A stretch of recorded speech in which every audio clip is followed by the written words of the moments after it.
అందరికీ నమస్కారం.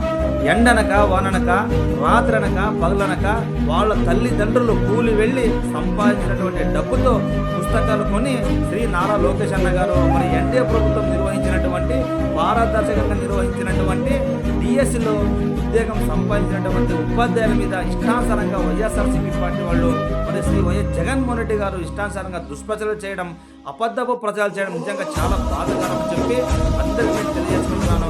మరి ఈ రోజు కాలంలో ఒక చిన్న ప్రైవేట్ ఉద్యోగం దొరకాలన్నా, ఒక చిన్న ప్రైవేట్ ఉద్యోగం సంపాదించాలన్నా ఎంతో కష్టపడి చదివితే తప్ప, ఎంతో కష్టపడి అన్ని హెచ్ఆర్ రౌండ్లు కానీ టెక్నికల్ రౌండ్స్ కానీ పాస్ అయితే తప్ప ఉద్యోగం రానటువంటి పరిస్థితిలో మీ కష్టార్జితంతో మీరు కష్టపడి సంపాదించినటువంటి ఉపాధ్యాయుల ఉద్యోగాల మీద డిఎస్సి మీద అపప్రచారం చేయడం నిజంగా ఉపాధ్యాయులని అవమానించడం అని చెప్పి సందర్భంగా వైఎస్ఆర్సీపీ పార్టీ వాళ్ళకి అందరికీ తెలియజేసుకుంటున్నాను.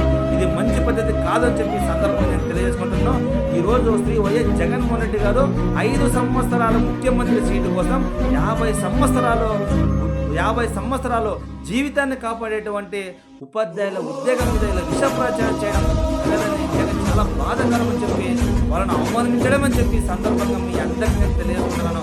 వాళ్ళని అవమానించడం అంటే తల్లిదండ్రులను అవమానించడమే చెప్పి ఈ సందర్భంగా మీ అందరికి నేను తెలియజేసుకుంటున్నాను.